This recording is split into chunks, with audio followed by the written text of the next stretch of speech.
Hello दोस्तों, result मित्र के platform पर आप सभी का स्वागत है। मैं अभय प्रताप सिंह। इतिहास में कई सारी कहानियां आपने जरूर सुनी होंगी। कई सारे ऐसे मिथ भी सुने होंगे जो इन कहानियों से जुड़े होंगे। जैसे कि ताजमहल के निर्माण के बाद शाहजहां ने वहां पर काम करने वाले मजदूरों के हाथ कटवा दिए थे। जब आप ताजमहल घूमने जाएंगे तो वहां पर जो गाइड होंगे बड़े प्रसन्न होकर आपको ये बात बताएंगे, जैसे ये तथ्य सिर्फ उन्हीं को ही पता हो और दुनिया में किसी को ना पता हो। और उन्होंने आपको कुछ ऐसी बात बता दी जिससे आप कभी अवगत ना हो या कभी आपने सुना ना हो, लेकिन ये एक ऐसी कहावत है जो हर बच्चा, हर बुजुर्ग, हर हर वर्ग का व्यक्ति जानता है। लेकिन कम ही लोग ऐसे हैं जो ये जानते हैं कि ये जो हाथ काटने वाली कहानी थी पूर्ण रूपेण मिथक है। इसके पीछे कुछ भी सत्यता नहीं है। अब आप बोलेंगे कि किस आधार पर कहा जाता है कि इसके पीछे कोई सत्यता नहीं है, तो आपको पता होना चाहिए कि जो मुख्य शिल्पकार ताजमहल को बनाने वाले थे उन्हीं ने उन्हीं उन्हीं ने बाद में जाकर यहाँ पर निर्माण किया था दिल्ली के लाल किले का। तो यहाँ पर अगर हाथ काट दिए गए तो निर्माण कैसे कर दिया उन्होंने। अब आज हम यहाँ पर ताजमहल की बात नहीं कर रहे। आज हम बात कर रहे हैं यहाँ पर कोहिनूर हीरे की, जो दो कारणों से चर्चा में बना हुआ है। पहला जो इसका मुख्य कारण है वह यह है कि इस हीरे की जो महत्वपूर्ण भूमिका है वो कई मायनों में मानी गई है। हाल ही में हमने करंट के टॉपिक में एक यहाँ पर डिस्कस किया था कि रिसेंटली क्या हुआ, अफ्रीकी कॉन्टिनेंट में दुनिया का दूसरा सबसे बड़ा हीरा प्राप्त हुआ है। और इसी के साथ मैंने आपको बताया था 1904-5 में दुनिया का सबसे बड़ा हीरा प्राप्त किया गया था। ठीक। अब यहाँ पर जब पहले और दूसरे हीरे की बात चल रही है तो महत्वपूर्ण है यहाँ पर हम चर्चा करें दुनिया के सबसे कीमती हीरे। तो आप बोलेंगे क्या जो पहला और दूसरा हीरा प्राप्त हुआ ये कीमती नहीं है? कीमती वो भी है, लेकिन हम बात करेंगे कोहिनूर की जो सबसे कीमती हीरा है। अब बात आती है ऐसी क्या खासियत है जो कोहिनूर को दुनिया का सबसे कीमती हीरा बनाती है। पहली बात तो ये है कि जिस समय ये हीरा पाया गया था सबसे बड़ा दुनिया का हीरा माना जाता था। दूसरी, जो इसकी नक्काशी की गई थी वह इतनी बेहतरीन थी। उसके बाद इतनी बेहतरीन नक्काशी किसी भी हीरे की आज दिन तक नहीं की गई है। और तीसरी, अगर हम इसकी विशेषताओं की बात करें, इतिहास में इस हीरे ने इतने राज्यों और राजाओं को देखा है शायद ही किसी और ने देखा हो। इसी कारण यह हीरा और भी महत्वपूर्ण हो जाता है। अब अगर हम हीरे जो आपका कोहिनूर हीरा है जिसकी हम चर्चा कर रहे हैं, इसकी अगर हम बात करें तो मूल रूप में जब ये पाया गया था तब इसका वजन था 793 कैरेट। हीरे को मुख्यतः हम कैरेट में नापते हैं, ठीक है। शुद्ध सोने को हम, ठीक है, सोने को हम क्या करते हैं, सोने को भी यहाँ पर हम एक प्रकार से उसकी शुद्धता तो कैरेट में नापते हैं और हीरे के वजन को कैरेट में नापते हैं, ठीक है। अब ये आपका जब पाया गया था तो 793 कैरेट का था और जब इसे तराशा गया उसके बाद इसके वजन में कुछ कमी आई। वर्तमान के अगर हम इसके मूल रूप की बात करें तो ये 105.6 कैरेट का है। ग्राम में 21.12 ग्राम के आसपास ये बैठेगा। अब आप बोलेंगे कि ये हीरे का वजन जब तराशा गया था तब था कुछ कम हो गया होगा 750 793 ग्राम से, कैरेट से 600 कैरेट रह गया होगा।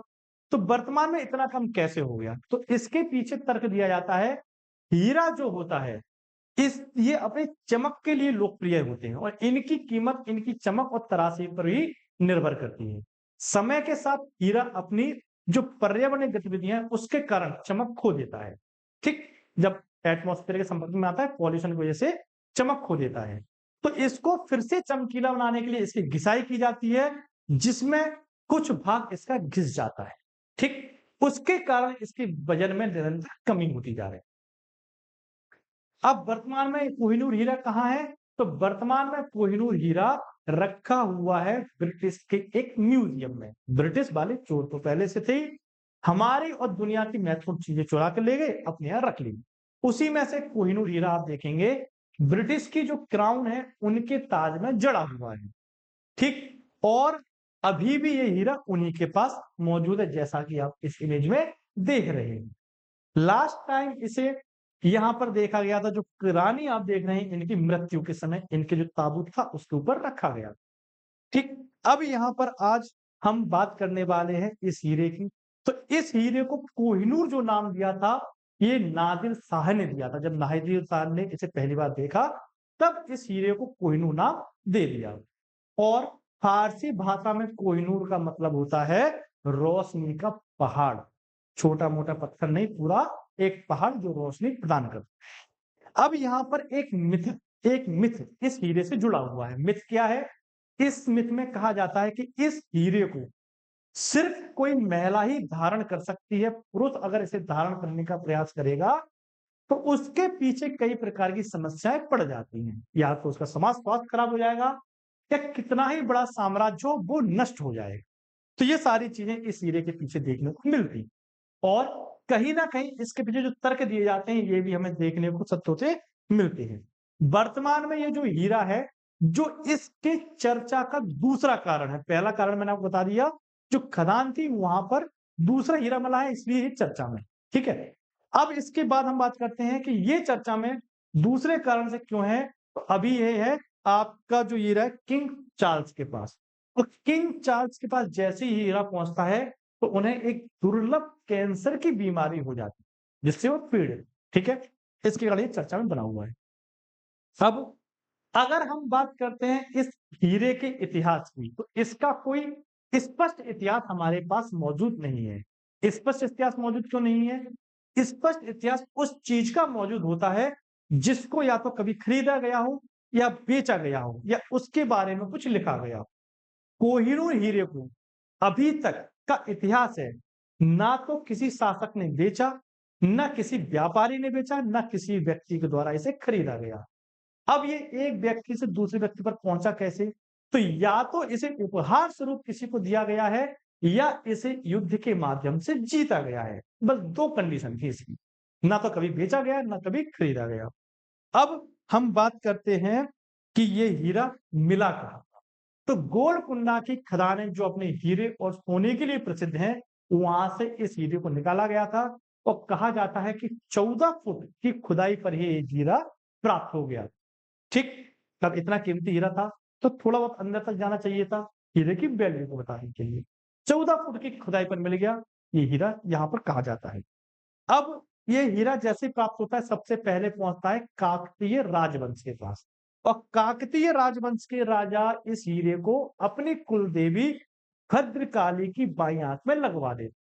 ठीक है, कहां पर? काकतीय शासकों द्वारा जो उनकी कुल देवी थी भद्रकाली, उनकी बाईं आंख में लगवा दिया गया। अब समय आएगा अलाउद्दीन खिलजी का। अलाउद्दीन खिलजी दक्षिण भारत के अभियान पर अपने मुख्य सेनापति मलिक कफूर को भेजेगा, और मलिक कफूर दक्षिण अभियान पर सफल भी होगा। काकतीय वंश के संपर्क में जब आएगा, तो यहाँ पर दो थ्योरी आती हैं। एक थ्योरी तो ये है कि काकतीय वंश के राजाओं ने मलिक कफूर को ये हीरा दिया था, कहा था ये अपने सुल्तान को गिफ्ट देना हमारी तरफ से। वही कुछ इतिहासकार कहते हैं कि मलिक कफूर ने इस हीरे को, जो उनकी कुल देवी थी भद्रकाली, उनकी बाईं हाथ से निकाला था। जो भी कुछ रहा हो, अब हीरा किसके पास है? काकतीय वंश के पास। अब है यहाँ पर मलिक कफूर के पास। और मलिक कफूर इस हीरे को दे देते हैं अलाउद्दीन खिलजी को।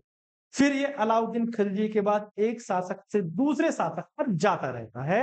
और अंतिम रूप से 1526 में जब दिल्ली के ऊपर शासन कर रहे थे इब्राहिम लोदी, जो लोदी वंश के शासक थे, यहां पर हमला करेंगे बाबर। और बाबर के साथ में बाबर का बेटा हुमायूं भी यहां पर आया हुआ था।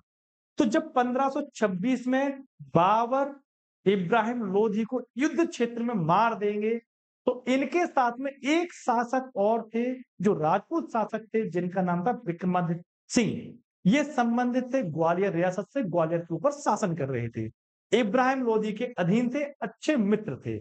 तो ये भी इब्राहिम लोधी के साथ युद्ध क्षेत्र में मारे गए। अब यहां पर होगा क्या? इब्राहिम लोधी जब मारे जाते हैं, तो ग्वालियर भी अब मुगलों के नियंत्रण में आ जाती है, वो बाबर के राज्य में आ जाती है। अब जब एक रियासत दूसरे रियासत के राजा के राज्य में आती है, तो छोटे मोटे राजा होते हैं, ये उपहार देते हैं।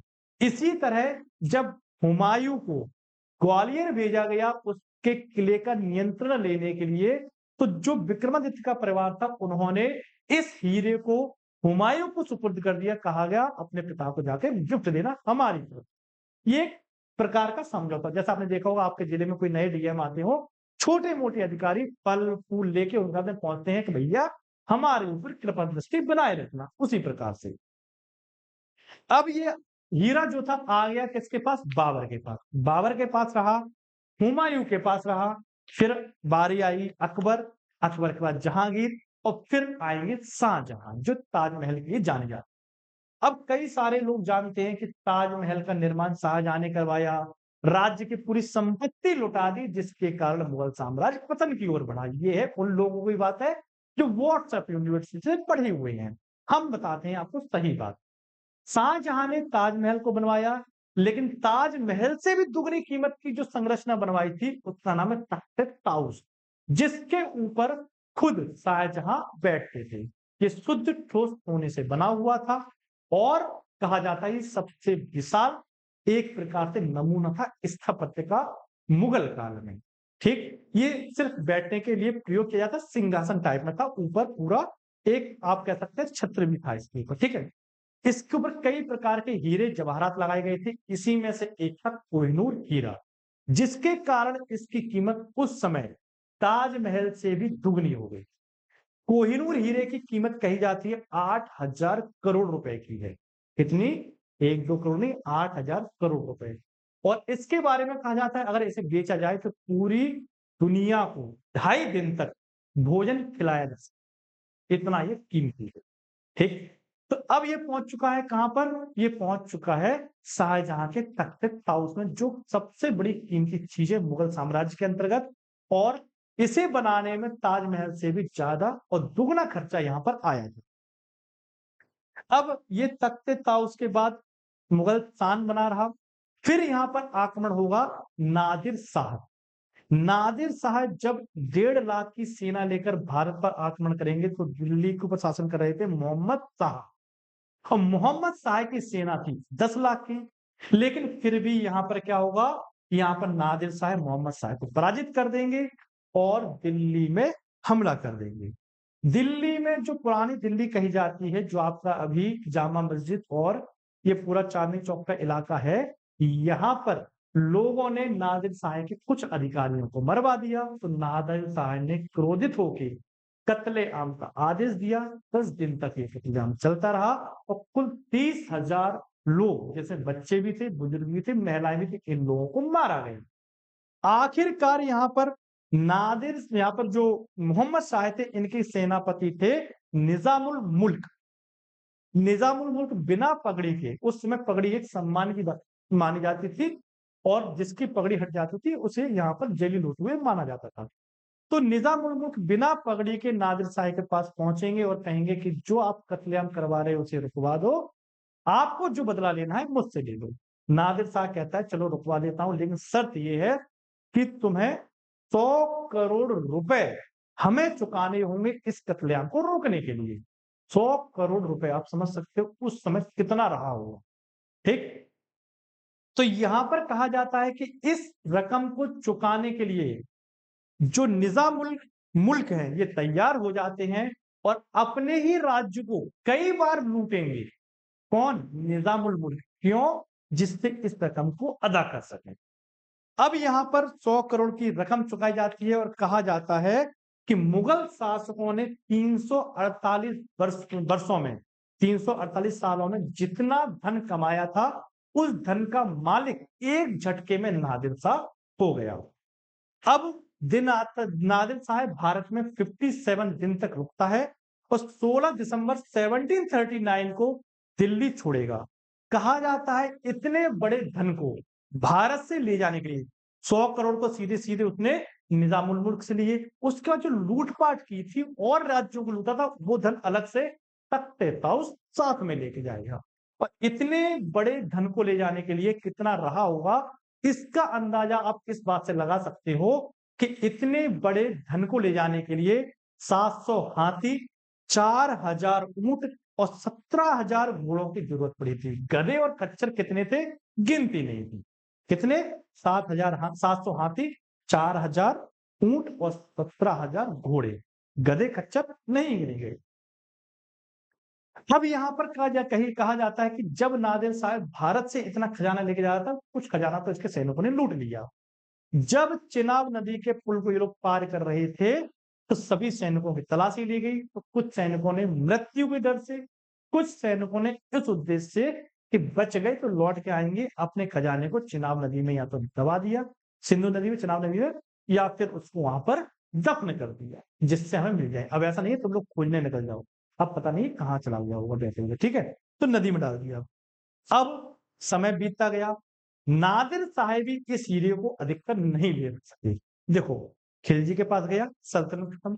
उसके बाद आप देख रहे हो निरंतर जिसके पास जा रहा है, सल्तनत खत्म हो रही है। नादिर साहिबी अधिक समय तक इसे अपने पास नहीं रख सका और एक व्यक्ति के द्वारा छुरा घोंपकर इसकी हत्या कर दी गई।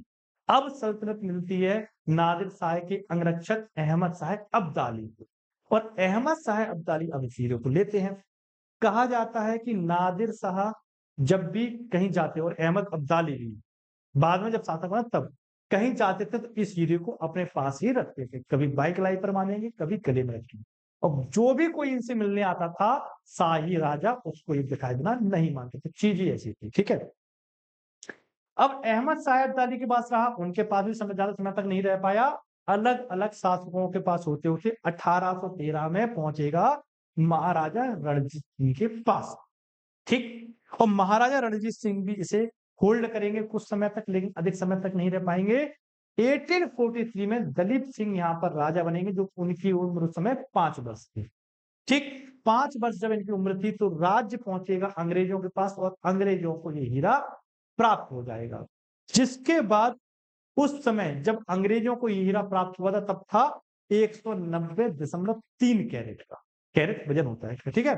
1843 में इसका वजन कितना था, 190.3 कैरेट, और वर्तमान में मैंने आपको बताया इसका वजन है 105.6 कैरेट। मतलब इसके घिसा जा रहा है, चमक बरकरार रहे इसके लिए। अब यहां पर आप देखेंगे, यहां पर दलीप सिंह के पास पहुंचा अंग्रेजों के पास। इस समय शासक हैं डलहौजी भारत में, और डलहौजी इस हीरे को दलीप सिंह से लेकर, इनके राज्य से लेकर भेज देंगे ब्रिटिश क्राउन के पास में, और भेजने के लिए प्रयोग किया गया था मेडिया नामक जहाज का। अब ये हीरा पहुंचेगा ब्रिटिश क्राउन के पास, तब से लेकर अब तक ब्रिटिश क्राउन के पास ही मौजूद है। अब आप में से कुछ लोगों का दिमाग चल रहा होगा कि जब हम स्वतंत्र हुए तो हमने इस हीरे की मांग क्यों नहीं की। तो मैं आपको बता दूं, भारत समय समय पर इस हीरे को मांगने की बात करता रहा है, लेकिन यहाँ पर एक समस्या है। समस्या क्या है, ये हीरा इतने हाथों से होकर गया है कि इसका स्पष्ट इतिहास पता नहीं है किसी को। उसके बाद जब भी भारत इस हीरे को लेने की मांग करता है, तो पाकिस्तान में भी साथ में मांग की जाती है कि भैया भारत के पास रहा होगा पहले, लेकिन हमारे पास भी था, तो भारत के पास जाने से पहले हमारे पास होना चाहिए, ठीक है। तो पहले पाकिस्तान भेजा जाए, फिर भारत जाएगा। ये पाकिस्तान की मांग की जाती है। आपको लगता है पाकिस्तान पहुंच गया वो हमें वापस करेगा? नहीं करेगा। और यहाँ पर हद तो तब हो जाती है जब 1999-2000 में तालिबान, जो अफगानिस्तान में उस समय रूल कर रहे थे, ये भी मांग कर देते हैं कि ये हीरा हमारा है, क्योंकि इसको नादिर शाह और अहमद शाह अब्दाली के समय पाया गया था। उन्हीं समय का इतिहास है, ठीक। तो वो लोग मांग करते हैं कि ये हीरा हमारा है, हमें चाहिए। तो ये पूरी कहानी थी। इसीलिए भारत भी ज्यादा इस पर यहाँ पर प्रयास नहीं करता है, और वैसे भी प्रयास करेगी तो ब्रिटिश वालों की नीयत इतनी अच्छी नहीं है कि वो लोग इस हीरे को वापस करें। तो ये पूरी कहानी थी कोहिनूर की। वर्तमान में चर्चा में क्यों है, 2 कारण मैंने बताया आपको, ठीक, उनके बारे में बताया। उम्मीद करता हूँ ये कहानी आपको पसंद आई हो। चैनल लाइक कीजिए, शेयर कीजिए, सब्सक्राइब कीजिए। फिर मिलते हैं आपसे इसी प्रकार की रोचक और नॉलेजेबल कहानी। थैंक यू, जय हिंद।